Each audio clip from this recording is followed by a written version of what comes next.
Bienvenidos a Radio Uruguay, bienvenidos a La Máquina de Pensar. ¿Cómo andan? Espero que anden bien. Un saludo aquí le mandamos a Juan Pablo Franqui y a Juan Core, que anda en control de emisiones en La Máquina de Pensar. Empezamos saludando ya a los dos y también un saludo a la audiencia, obviamente, amigos. Esta semana es una semana especial, es la semana del Todos Somos Raros.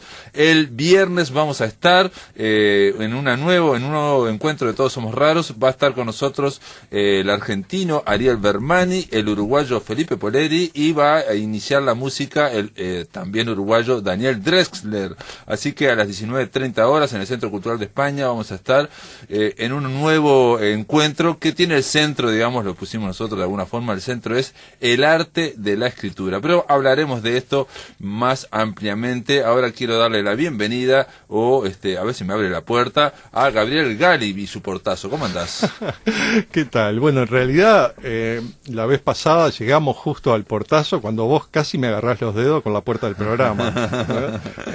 Llegamos ahí con la lengua afuera, pero más o menos introdujimos el tema. Hoy no traje los libros, así que lo damos por más o menos... Sobre Ibsen estuvimos hablando, ¿no? Sí, sobre Ibsen, sobre el final de Casa de Muñecas. Exacto, en realidad, sí, ¿no? Sí.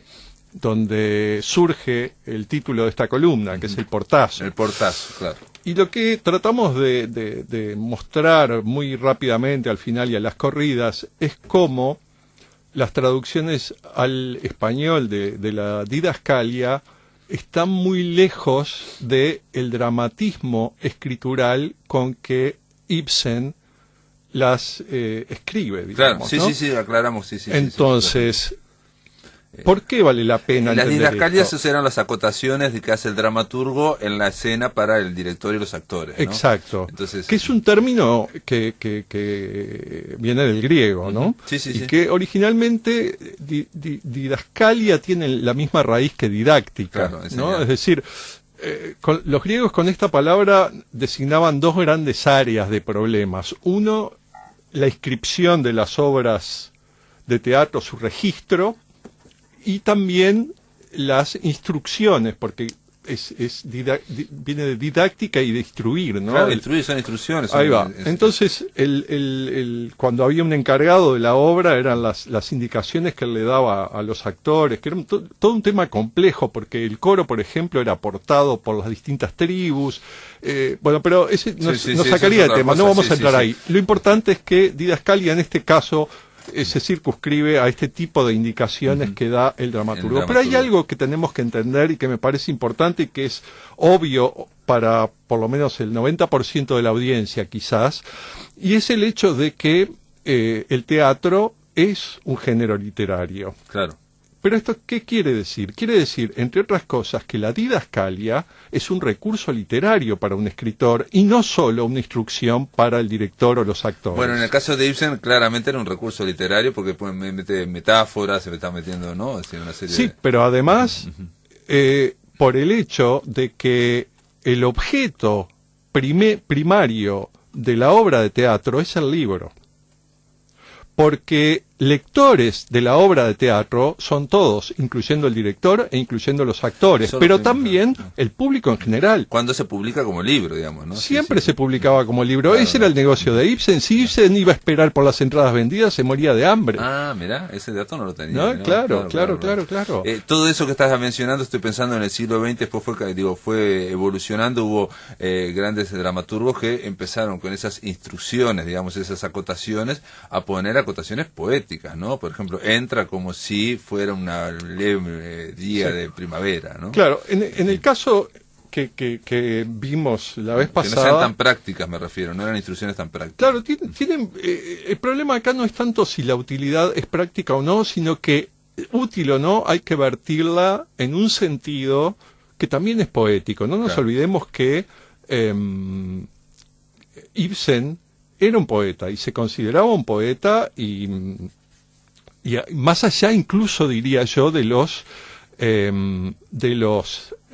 poemas concretos, porque además la lengua tiene algo particular. O dicte, que es el verbo poetizar, pero también escribir, es una misma palabra en noruego. Uno diferencia skuespill, que es la obra de teatro, de dicter, como poemas, pero el autor es un poeta, Es el mismo. ¿no? El dramaturgo es un poeta. Y bueno, quiero volver al final de Casa de Muñecas, porque además de que la didascalia entonces es un elemento comunicante y literario dentro de la obra, porque la obra es también y fundamentalmente un libro.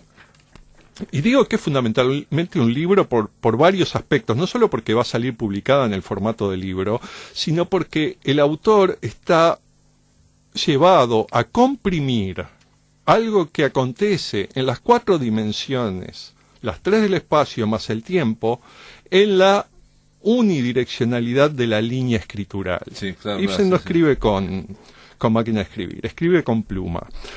Entonces, comprimir 4 dimensiones en la línea de la escritura es una forma de abstracción que la humanidad ha alcanzado después de un largo proceso de grados de abstracción. Sí.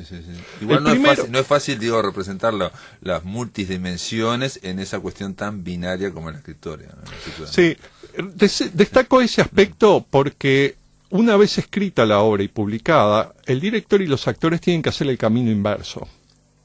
Pero ¿cuál es la gran diferencia entre el objeto teatral y el objeto libro? Que cuando uno como lector lee la obra de teatro, más allá de las preferencias, ¿no? Hay gente que directamente no le gusta leer teatro porque le complica la forma del teatro y parece como no sé, pero no es tan habitual hoy en día que la gente lea teatro.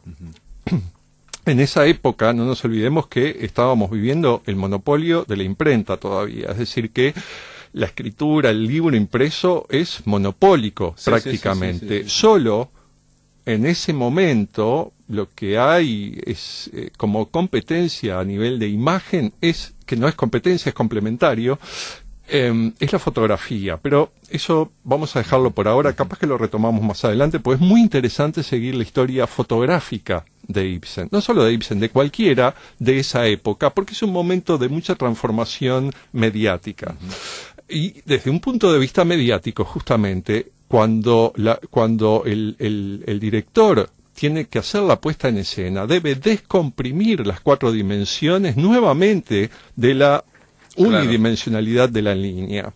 Pero ¿cuál es el problema? Es que mientras uno lee, uno aporta su propio imaginario. Correcto. Y una cualidad de Ibsen, y yo supongo que de todo artista, y esto por una razón muy sencilla, porque el artista tiene que seducir a la conciencia del lector, tratar de pasar más allá de ella para que el lector encuentre el texto con su propia imaginación, con sus propias imágenes. Con sus propias imágenes y con sus propios timbres, que es muy importante. Hoy vi, creo, un tráiler de una película de Fontana Rosa que hicieron, que ganó algo ayer en los Platinos o anteayer, y me odio las voces. Claro, las voces te arruinan todo, igual que Mafalda, ¿te acordás? Mafalda ese es el ejemplo típico. Las voces es de las cosas más difíciles, pero también crear una complicidad con un espectador a partir del teatro, o más tarde, otro de los destinos de la obra, de la literatura, va a ser el cine. En el caso de literatura y del cine, y el tema de las imágenes internas que estamos hablando y de la imaginación, hay que decir un detalle, digamos, cuando uno ve una película que le parece muy atractiva, estamos asistiendo a las imágenes que pasaron, que son del director. Cuando uno lee el libro, digamos, de la película o lo que fuere, está aportando las imágenes propias. Exacto. Entonces, es la maldición de la ilustración, en donde el libro dice una mandarina, no sé qué, digo, si uno ha comido en su vida una mandarina especial, digo, mi mandarina es distinta a la tuya, a la que imaginas vos, y entonces eso genera una intensidad de imágenes. Por eso el libro, cuando está bien escrito, tiene una intensidad impresionante de imágenes, como muestra Juan Cora ahí que tiene una mandarina, y sin embargo, la película es fascinante, pero digamos, estamos viendo lo que pasó por la imaginación, las imágenes de ese director de cine. Sí, por supuesto, y ahí se abren varios campos de problemas, digamos, ¿no? Yo decía recién la maldición de la ilustración, que es justamente aprisionar el imaginario ligado a un texto, a eso, bajarlo. a la Tiene que imagen, bajarlo, claro, como bajarlo hace, a una imagen. Claro. seguro, ¿no? O sea, y hay ilustradores que han afectado para siempre el texto, ¿no? Como Correcto. Gustave Doré, Sí. no diría arruinado mucho, No, porque pero creo que es Lewis una palabra Carroll muy también, fuerte, por ejemplo, pero ¿no? Sí. Lewis Carroll también con Alicia País de la sí, Maravilla. pero Lewis Carroll es más bien Tenniel, ¿no? Porque las ilustraciones de Carroll, sí, ¿qué? No, sí, de Steniel, sí, ¿no? Sí, pero mirá que la primera edición fue con ilustraciones de Lewis Carroll, Carroll. del propio Sí, Carroll, sí, yo sabía, Cuando- pero las famosas son las otras, las de Steniel. Sí, por eso. Las de Tenniel son las famosas. Las de Carroll tienen algo, tienen un toque más zarpado, pero también son de menos son más toscas, digamos, ¿no? En sus representaciones. Bien. Bueno, Mm, la imaginación, las imágenes. Claro, Ibsen, estábamos que en el tema del escribía imaginario. para levantar Claro, imágenes sí, en la exacto. mente del lector, que sería el director, a ver si las levantaba bien para poder... Claro. Pero digamos entonces que dejemos establecido eso, que para Ibsen gran parte de sus ingresos eran los libros vendidos, ¿no? A través del señor Hegel que era su editor, y la editorial danesa Gyldendal. Y entonces, ¿qué sucede? El primer gran éxito de Ibsen lo obtiene después que se va de Noruega. Ibsen abandona Noruega en 1864, si no recuerdo mal, y se va a vivir con su familia, con su Susana y con Sigurd, su hijo. Se van a vivir a Roma primero, después van a ir a Múnich, a Dresde, pero se establecen en Roma, y allí él va a tener su gran primer éxito realmente, que es Brand, la obra preferida de Horacio Quiroga, ¿no? Una de las, como dice él en una carta a Ezequiel Martínez Estrada, le dice algo así como que es el único libro que he leído más de 5 veces, creo que dice, y dice además que está entre los 4 libros más importantes escritos. Y también el constructor Sulden habla también, y de esas dos recuerdo ahora en este momento. Pero bueno, ahí tiene éxito en Roma. Tiene éxito con Brand y hace una pequeña fortuna. Hace una pequeña, y no tan pequeña, porque 10 años después, en 1876, lo visita un noruego en necesidad, en apuros, y le pide dinero. No le pide dinero, perdón, Ibsen se lo ofrece. Porque el tipo estaba en mala situación. Ibsen le ofrece una bolsa con bastante dinero, y él se niega a aceptarlo, y Ibsen le dice: tómelo, esto es Brand, y todavía hay mucho más. Estamos hablando de 10 años después. Seguía ordeñando. Claro, porque ahí pasan dos cosas. El libro se va traduciendo, y además las obras se van representando también, ¿no? Claro, pero no es lo mismo que Casa de Muñecas. Casa de Muñecas ya en 1880, sí, digo bien, en 79-80 es un mega éxito. O sea, un mega éxito por una razón también muy clara, es muy polémica la obra. Y eso, la polémica, tener adversarios, hace las cosas más populares porque se transforman en debates. Claro. Entonces, eso ha sido una estrategia de siempre. La gente de Endemol, cuando hicieron Gran Hermano, sabían que iban a exasperar a la mitad de la audiencia. Y justamente ese es uno de los elementos que dan una dinámica, una tensión dramática a la existencia de un objeto mediático en determinadas circunstancias, digamos. El hecho de que sea discutida, ¿no? Sí. Porque si es aceptada es lo unánimemente... que decía Walter bueno, Benjamin, hacía mucho énfasis en eso, digamos, y que nos cuesta a nosotros los uruguayos, ¿no? Sí, Digamos, Stravinsky también, ¿no? Es algo que se sabía, ¿no? Que se sabe justamente a fuerza de cultura de masas. Sí. Y de eso estamos hablando, de cómo se va transformando, generando y produciendo la cultura de masas en determinados periodos. Ibsen es un buen ejemplo para ver algunos de estos aspectos. Porque ¿qué hace Ibsen con el dinero de Brand? Lo primero que hace, cambia la ajuar. Cambia la ajuar hasta tal punto que la primera foto de Ibsen, Brand es del 66. Sí. La primera foto de Ibsen con los lentes es del 74. Aún así, Ibsen se compra lentes como parte del ajuar, lentes que no necesita, no son redondos, pero no son todavía los posteriores. Los que iba a copiar John Lennon. No son todavía los que va a copiar John Lennon, sino que son unos de estos simpatillas, que no me acuerdo cómo se llama, tienen un nombre, sí, son tiene un nombre, simpatillas. sí, pero sí. él después se va a comprar estos que lo hacen famoso. Es decir, para Ibsen lo más importante en ese momento va a ser cambiar el look. ¿Por qué? Porque él está construyendo el imaginario, su superficie mediática para ofrecer con el nuevo personaje Ibsen vencedor.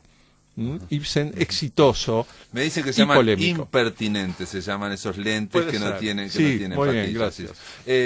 Vamos a hacer una breve pausa, si te parece.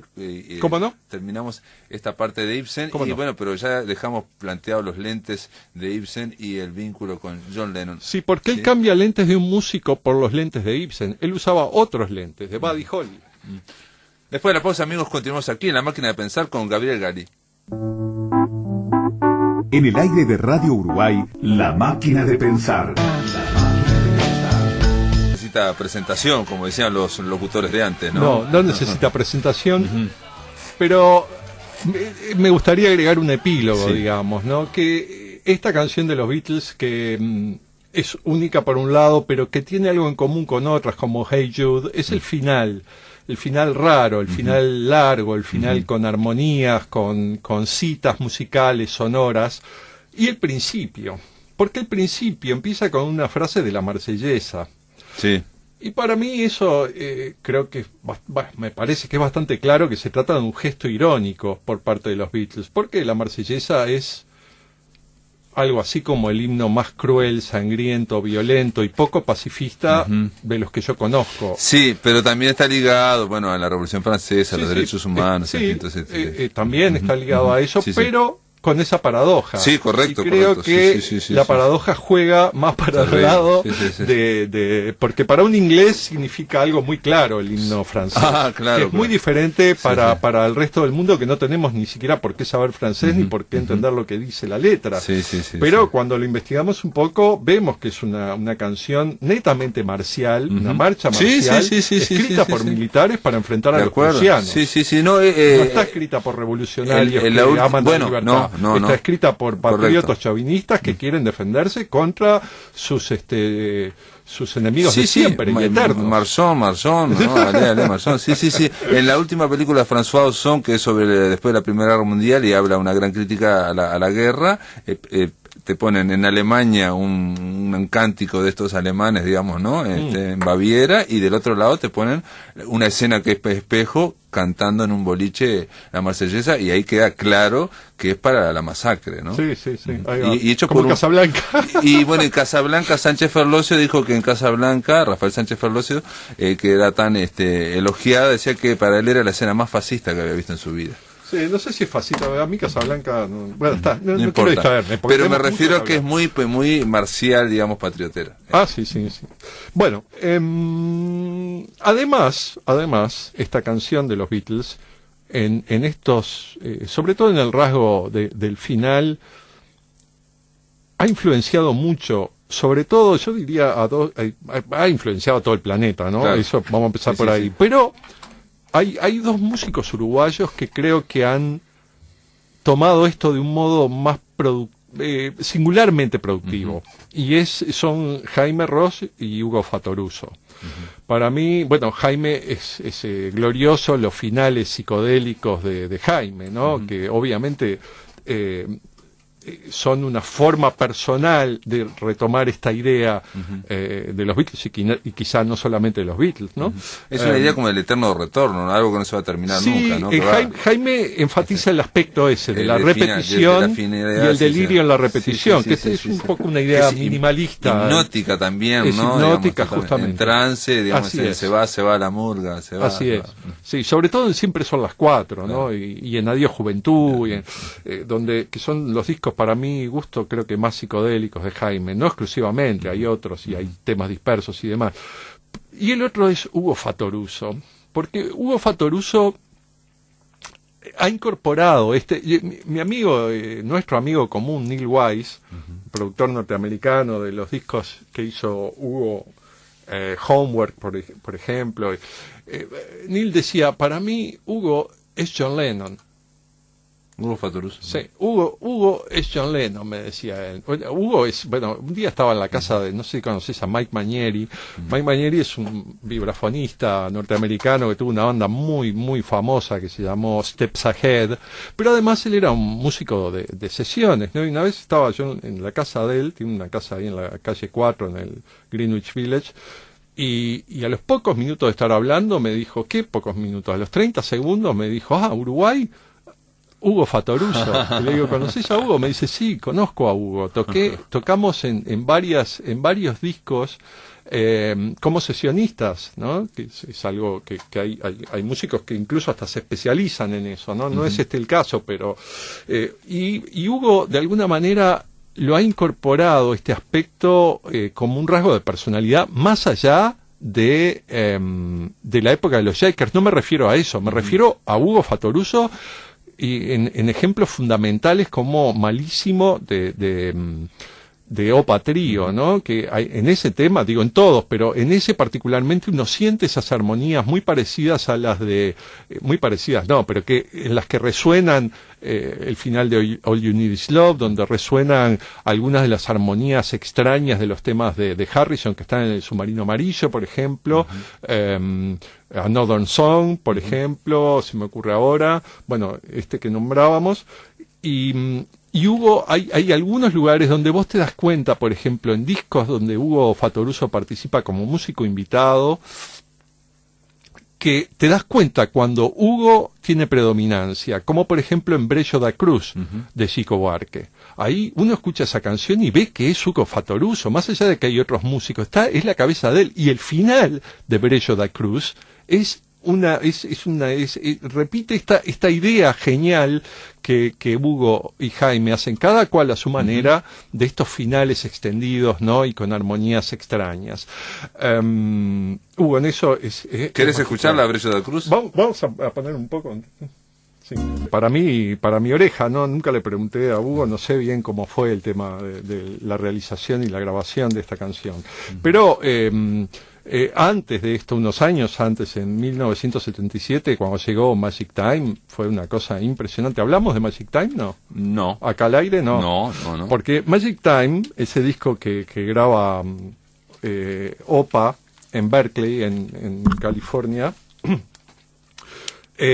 cuando llega acá a Uruguay, que yo no recuerdo exactamente cuándo lo recibí, pero fue en ese mismo año, en realidad lo recibió un amigo mío, el Mono Guarino, en Las Piedras, y estábamos una tarde en la casa de él, había llegado el disco, creo que estaba Pablo Trovo también, nos encerramos a escuchar, y los tres enloquecimos, pero realmente la sonoridad, la forma en que sonaba ese disco, era realmente de primera línea en todos los sentidos de la palabra. Yo solo recuerdo haber sentido antes de este disco algo parecido, digo, post-Beatles, con Waka Ya Waka de Frank Zappa y Close to the Edge de Lee Anderson, ¿no? De Yes. Sí, John Anderson es el defecto colateral, pero en esa época era más tolerable que ahora, ¿no? Ahora es una cosa insufrible.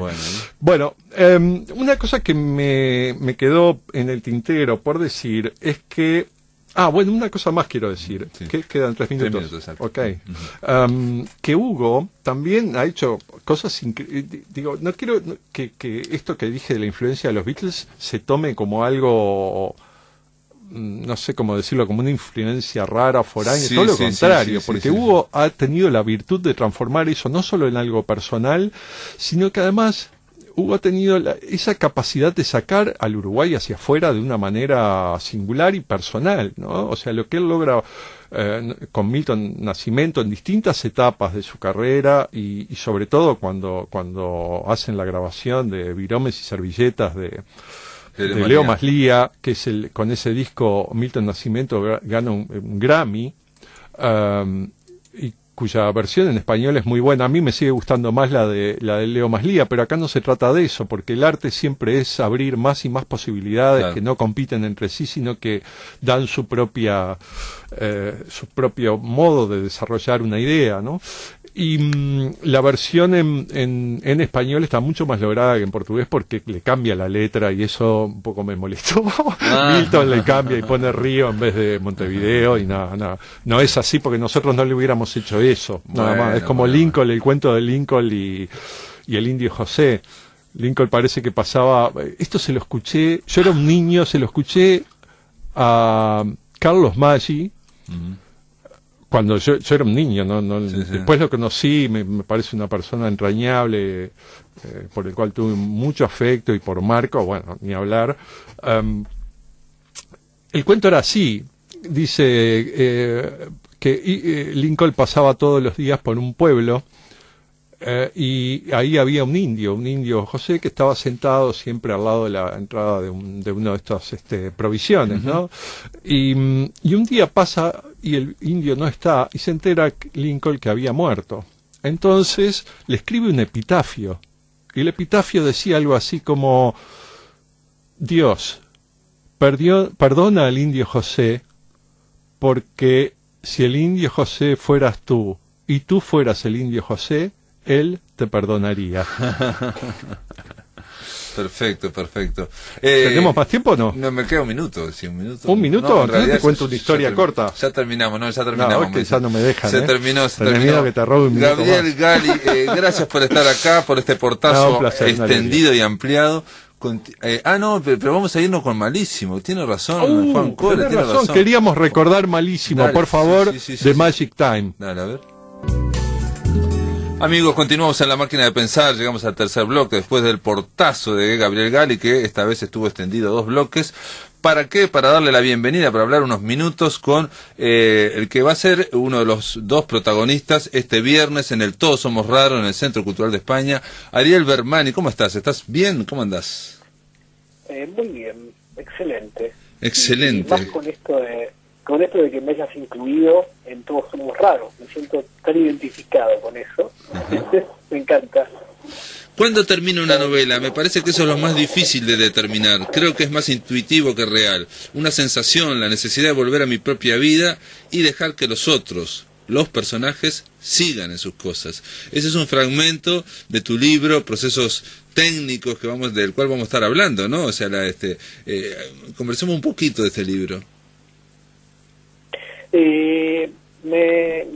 Te escuchaba la cita que estabas diciendo y me parecía familiar. Después cuando dijiste que era mi libro, ahí me di cuenta que era mía. Es un libro que yo siempre quise escribir, en realidad, porque me gustaría hacer libros cada vez más fragmentarios, donde que se parezcan a los diarios, digamos, ¿no?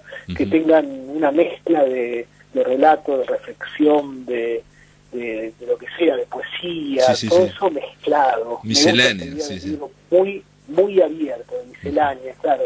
Y es un libro que estoy escribiendo sin darme cuenta. Yo sabía que quería escribir un libro así, pero nunca me lo había propuesto del todo porque me parecía imposible. Y lo fui escribiendo sin pensarlo, porque eran posteos de Facebook.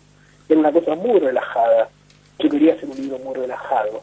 Y cuando me quise dar cuenta, ya hacía un tiempo largo que venía haciendo esos posteos y que los iba guardando en un Word, y entonces cada tanto revisaba todo eso y decía, bueno, tal vez este sea el libro que yo estaba queriendo escribir, ¿no? Un libro amable, que pueda ser leído fácilmente, sin ningún tipo de dificultad, ¿no? Y que tenga algún tipo de intensidad en la reflexión de a ratos y en la poesía también, ¿no? Me parece que eran las 2 zonas que más le importaban cuando hacía los posteos, que estuviera linda la frase y que tuviera algún tipo de pensamiento crítico, sobre todo en relación con la literatura, con los procesos de escritura, digamos, por eso ¿no? nosotros en este encuentro, digamos, en general no ponemos tema, digamos, para los encuentros, porque la idea es hablar de un libro con otro libro, digamos, que los escritores se comenten recíprocamente, y bueno, después a partir de ahí hablar de la literatura en general. Pero en este caso pusimos y le dijimos a Felipe Poleri, que va a ser quien va a estar con nosotros también, tratar de hablar del arte de la escritura. Esto que se habla mucho, pero a veces es difícil, digamos, de concretar, me parece, digamos, ¿no? Aquí hay otra frase de Bermani que dice: encontrar, ir descubriendo a cada personaje sin caer en la tentación de definir, de presentar, explicar, analizar, resumir o entender, ¿no? O entender. Esas son frases que, como todo, digamos, cuando hablamos del arte, de la escritura, es discutible. Todo es discutible y todo puede ser rebatido. Pero me parece interesante. Y eso es maravilloso. Eso es maravilloso. Justamente porque cuando hablamos de literatura, estamos pensando en voz alta nada más. No hay fórmulas para el arte en general, ¿no? En este caso, para la literatura en particular, no hay fórmulas. Hay como intuiciones que vas teniendo en la medida que vas escribiendo y que te sirven para trabajar en un libro en particular muchas veces. Después pasas al otro y es como si empezaras de cero, ¿no? Y claro. como no hay fórmulas, es interesante porque estás todo el tiempo repensando tus propios materiales de trabajo, ¿no? Eso es muy lindo. Te da como Ahora, una sensación de libertad. Sí, pero mencionaste algo cuando estabas hablando de este libro relajado que escribiste a través de posteos de Facebook, que es Procesos Técnicos, del cual vamos a estar hablando también este viernes. Mencionaste una cosa que para mí, pero digo como lector, es fundamental, que es la intensidad, ¿no? Que tenga un poco de intensidad. Y si yo los tuviera que emparentar a Bermani y a Poleri, más allá que tienen apellido italiano los dos, y que no se parecen en absolutamente nada, los dos tienen literaturas intensas, ¿no? Los dos intentan, no sé si es consciente o inconscientemente, a veces inconscientemente, pero uno ve que ahí no hay relleno, que es intenso, y que incluso los dos se valen de lo mismo, aunque no tengan nada que ver. Cuando baja la intensidad, bueno, se termina el fragmento y pasan a otro fragmento. Claro. A mí me sale sin pensarlo, digamos, lo pienso después. Viste que hay muchas cuestiones, esto que estábamos hablando de los procesos de escritura, que uno las piensa después, claro, las cuestiones. Sí, porque cuando estás escribiendo estás en una sensación, estás disfrutando del momento, claro, y no tomás un poco de distancia, la distancia necesaria como para ser consciente de la puntuación y de algunas frases que están viendo feas en ese momento, pero tampoco es tanta la distancia, claro, es un poquito nada más. Y después cuando vas al texto, ahí reflexionás, ¿no? Cuando lo discutís con otros. O cuando pasa un tiempo y lo lees. Totalmente, cuando pasa un tiempo. Y la intensidad, a mí me sale, digamos, como que a veces, viste que una vez dice, no, me gustaría escribir de otra manera, me gustaría escribir, claro, hacer un policial, así con mucho suspenso, con mucha acción, y no me sale esta cosa de la escritura fragmentaria, de tenerme un poco en el volumen de los personajes, y después la cosa se empieza a diluir y se corta, ¿no? Como decías vos, es como, bueno, qué sé yo, es lo que puedo hacer. Sí, no, pero como puedo hacer eso, trato de ponerle onda, ¿no? No, pero yo siempre me acuerdo de una frase de Marguerite Yourcenar que dijo, que me pareció brillante, que ella decía que uno analiza las grandes obras maestras clásicas y decía, bueno, no, yo no puedo definirlo, decía Marguerite Yourcenar, pero detrás de esas palabras hay electricidad. Y esa electricidad, claro, esa intensidad es lo que estamos hablando, esa energía que no sabemos por qué fluye, ¿no? Hay otra frase para culminar de Ariel Bermani que dice, lo que llamamos hallazgos o aciertos, ¿no?, en literatura, son solo cosas que nos pasan por pura equivocación. De las falencias sale el estilo, uno es lo que le sale, no lo que a veces imagina que podría ser, ¿no? Y cada vez yo pienso más eso, ¿sabes? No quiero volverme, obviamente no es una cuestión de dogmas, ¿no? Pero hay frases que te pueden calar un poco más que otras y hay frases que te pueden acompañar más tiempo que otras. Claro. Yo creo que eso me acompaña desde hace un tiempito y lo pienso cada vez más seriamente eso, ¿no? Bueno, qué sé yo, uno es lo que hace con lo que hicieron de uno mismo, digamos, claro, ¿no? Con la escritura pasa lo mismo, ¿no? Bueno, tenés una serie de cuestiones que están ahí, que no sabes de dónde salieron y tratás de hacer algo de esas cuestiones.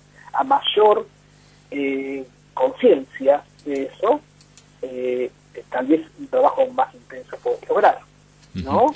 Porque sos más consciente de tu oficio. De alguna forma también es un conocimiento de los propios límites. Pero de esto voy a hablar con Ariel Bermani y con Felipe Poleri. Vamos a hablar este viernes en el encuentro Todos Somos Raros. Vamos a tener un inicio musical de lujo extraordinario. Va a estar con nosotros Daniel Dressler, que también va a estar visitando la máquina el miércoles. Así que va a ser todo chiche bombón y va a estar pipí cucú. Te mando un abrazo grande, Ariel Bermani. Nos vemos este viernes, ¿eh? Pablo Silva Lazábal, el viernes nos hacemos el abrazo personalmente. Gracias, ¿eh? Dale, che, un abrazo grande. Amigos, quiero decirles que Frida y México, de Visiones y Miradas, es un libro, el último libro de Mariela Nigro, que se va a estar presentando este jueves 27 a las 18 horas en la Embajada de México, y está acá mínimamente para hablar unos minutos. ¿Cómo andás, Mariela? ¿Estás bien? Hola, Pablo. Gracias por llamar. Sí, porque queríamos de alguna forma invitarlos a los amigos que nos están escuchando. Aparte, digo, es raro en la Embajada de México, esto es en 25 de mayo 512, aunque yo sé que hay eventos culturales, y ahora me estoy acordando que me invitaron a uno. Sí, es muy lindo. Sí, hay un espacio cultural precioso, muy bonito. Sí, es cierto. Así que no es raro, porque Frida y México justamente, claro. Y bueno, está muy bien la invitación para celebrar de alguna forma los 110 años del nacimiento de Frida Kahlo. En realidad son varias efemérides, porque ella nació y murió un mes de julio, y bueno, y eso dio pie a que tratara de celebrarlo a mi manera, reeditando con Yagurú, con la editorial Yagurú, Impresionante Frida, que es un libro que se editó por Biblioteca de Marcha hace 20 años, en 1997.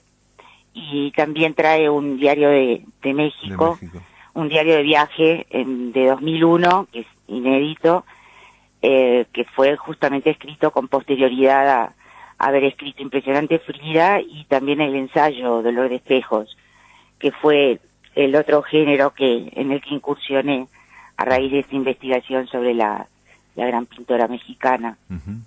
Realmente estuviste como impactada, pero también es una producción, yo ponía, digamos, para tratar de definir tu libro, hablaremos in extenso de Frida y México, de Visiones y Miradas, te vamos a invitar, y vas a venir acá, pero yo decía que de última es una aproximación poética, por más que incluya ese breve ensayo, en fin, siempre No, el ensayo no lo incluye, justamente inicialmente la idea fue incluir todos mis escritos sobre Frida, he hecho trabajos a nivel de ensayo, alguna crónica también, y estos dos poemarios, pero finalmente optamos con la editorial en unificar el género, y son dos poemarios. Claro, el ensayo ha sido parcialmente publicado en varios medios, y es un ensayo del 98 también, que fue escrito... pero también me refiero que el hecho que se llame Diario de México puede llamar también, ¿no? O sea, le agregaste el Diario de México, pero esto... Claro, es diario de viaje. Sí, poético. Y sí, es un diario de viaje, es incluso breve, son 10, 15 poemas, que fue escrito justamente cuando fui por primera vez a México, luego de haber incursionado en mi investigación sobre Frida a través de láminas, internet y libros. Claro. O sea que... No es lo mismo, te pregunto. Por eso se llama México en los ojos, el diario, justamente. No es lo mismo, digamos, haberlo visto en láminas, haber escrito, haber quedado fascinada por Frida a través de reproducciones, que haberla visto en vivo también, ¿no? Claro, y esa fue justamente la idea de redondear este libro con la aproximación inicial a su pintura, y luego México en los ojos, cuando, como digo, por allí pude ver aquello que antes había sentido, de alguna forma. ¿Y cómo fue eso? ¿Cómo fue, digamos, fue una confirmación? ¿Fue una sorpresa, un asombro? Y bueno, creo que todo junto, ¿no? Porque se revelaba todo aquel mundo que había visto a través de otros carriles. Ya te digo, no sé cuántos libros había leído, además referidos a México, desde los corridos, un libro de corridos mexicanos, hasta, bueno, unos cuantos libros de Octavio Paz, y bueno, y sobre Frida, varias biografías, claro, tanto para el ensayo como para aunque en realidad Impresionante Frida fue más visceral tal vez, ¿no? Y fue sin tanta mediación de información. Pero bueno, luego claro, a través de los cuadros. Luego, sí, 5 años después, porque este libro, Impresionante Frida, lo escribí en el 96, 5 años después, por primera vez pude ver aquello que había tan solo imaginado o visto a través de otros medios. Bueno, se presenta este libro, bueno, te vamos a invitar para hablar y bueno, obviamente te voy a preguntar sobre esta pasión mexicana. Frida y México de Visiones y Miradas es un libro editado por Yagurú, bueno, la editorial de Maca, con un bello diseño. Se va a presentar. Incluso el diseño de Maca reproduce de alguna forma el mismo diseño que tuvo interiormente, ¿no? Que tuvo el libro en el 97, porque no existía Yagurú, pero sí Barra Diseño, y Maca había sido quien había diseñado el libro original en el 97, editado por Biblioteca de Marcha. Sí, bueno, él hace... Y bueno, y ahora se encuentra con él en esta otra hace esas referencias, sí, que solo las conoce él, pero las hace, sí. Claro, sí, incluso con las viñetas y los dibujitos que había puesto. Perfecto. Bueno, esto se presenta, reitero, el jueves 27 de julio, digamos este jueves. En el Espacio Cultural de la Embajada de México, que es en 25 de mayo 514. 514, sí, bueno, ya a mí me pusieron 512, pero 514. Claro, 512 es la embajada y este espacio cultural es al lado, 514. Perfecto. Casi 33. O sea que 25 de mayo y 33 presenta, debo decirlo, que Tatiana la presentación Oroño, está a cargo de la poeta Tatiana Oroño. Y la lectura de Paola Bendito. Y la lectura de Paola Bendito. Esto es todo, amigos. Te mando un abrazo y bueno, lo mejor para esto, ¿no? Pues, muchas gracias y nos vemos entonces. Exactamente, para hablar de Frida y México de Visiones y Miradas. Amigos, se terminó La Máquina de Pensar. Continuamos mañana, obviamente con Natalia Mardero y sus archivos M. Y también va a venir de Mercedes, va a venir el ensayista, el musicólogo Hamid Nazabay para hablar de su último libro, No hay vida más desgraciada. Es la vida de Arturo de Nava y el canto criollo en el Río de la Plata. Arturo de Nava es quien dicen le enseñó a cantar a Carlos Gardel. Esto es todo, amigos, que lo pasen muy bien.